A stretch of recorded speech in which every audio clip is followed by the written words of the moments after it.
Within the course of experimental psychology, experimental designs are an important learning to take step by step. We have been discussing various types of experimental design, starting with between subject designs and their relevant and comparative features. In the last module, we did discuss the within subjects designs. So continuing with within subject design, let's look at how a within subject or repeated measure experiment is designed, keeping in mind all the criteria for control, manipulation, and effect of independent variable on the dependent variable. As we may be reminded, within subject design means that the same subjects are tested across measurements, so they sometimes take that measure twice. Hence, it is called also repeated measure design. Now, when they take a treatment or measure twice, like in a previous example, we hypothesized that 5 repetitions and 1 repetition of syllables would show a difference in the performance or the error score. Now, the effect of the early part of experiment on the later part of the experiment varies depending on which treatment comes first. पहले वो 5 repetitions करते हैं या पहले वो 1 करते हैं, पहले वो 1 करते हैं और बाद में 5 करते हैं. So imagine that all 30 students first learn items with 5 repetitions and then learn with 1 repetition.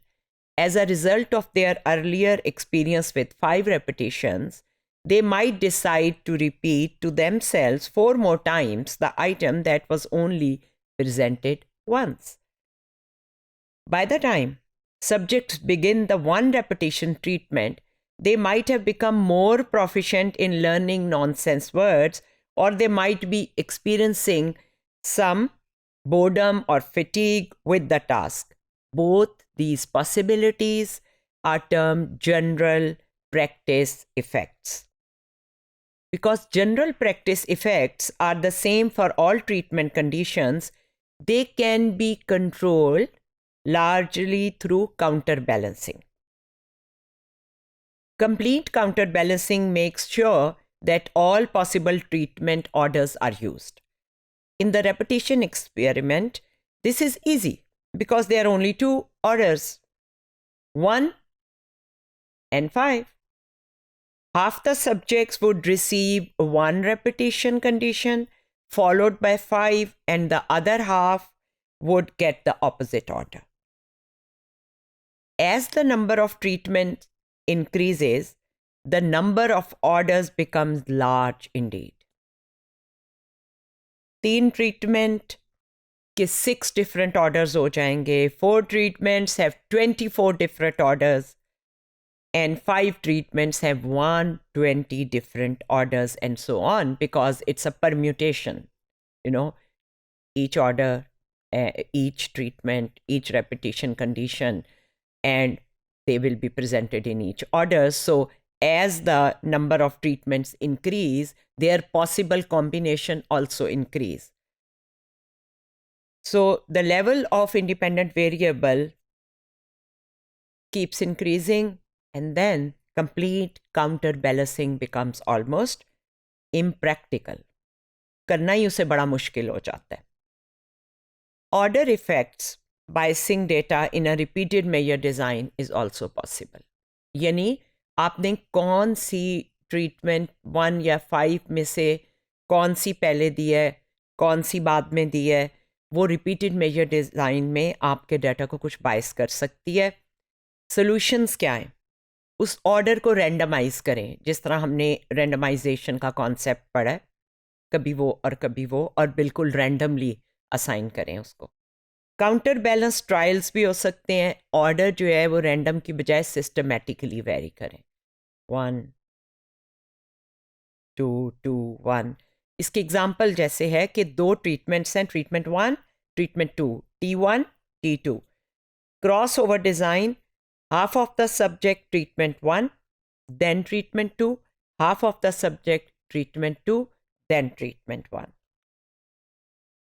Counterbalancing is also done with ABBA design and BAAB design, where A stands for one condition and B stands for the other.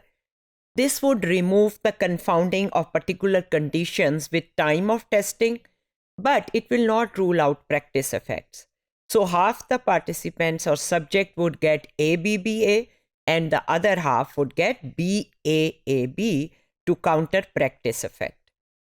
Order effects को और कम करने के लिए एक Latin square design भी use होता है, जिसकी एग्जांपल आप देख रहे हैं. सब्जेक्ट 1, 2, 3 को टेस्ट सेशन 1, 2, 3 में ABC, BCA और CAB दिया जाता है. ये सिंपल लैटिन स्क्वायर डिज़ाइन दिखाया जा रहा है. ऑब्वियसली ये जो कंप्यूटेशंस हैं, ये जो कम्यूटेशंस हैं और ये जो पॉसिबल परम्यूटेशंस हैं, ये काफ़ी बढ़ जाती हैं जब आपके ट्रीटमेंट कंडीशंस या टेस्ट सेशंस जो हैं वो बढ़ जाते हैं. मैच ग्रुप से एक और तरीका है. इसमें हम पार्टिसिपेंट्स को इस तरह से असाइन करते हैं कि हर one member of each match set is randomly assign to each treatment condition और ग्रुप. तो ये भी एक तरीका होता है, क्योंकि पार्टिसिपेंट्स हमारे ख्याल में एक जैसे हैं, they are similar to each other, they are matched, जो कि हम पहले डिस्कस कर चुके हैं कि मैचिंग क्या होती है. The groups are initially equivalent, at least on the matching variable. So these are some of the techniques through which within subjects or repeated measure design में हम ये इंश्योर करते हैं कि क्योंकि बार बार रिपीट किया जा रही है एक चीज़ को, कभी इस कंडीशन को एक दफ़ा किया फिर दूसरी कंडीशन को किया तो पहली का दूसरे पे, और अगर आपने उल्टा कर दिया तो दूसरी का पहली पे असर ना हो, तो उसके लिए बहुत सी टेक्निक्स इस्तेमाल की जाती हैं.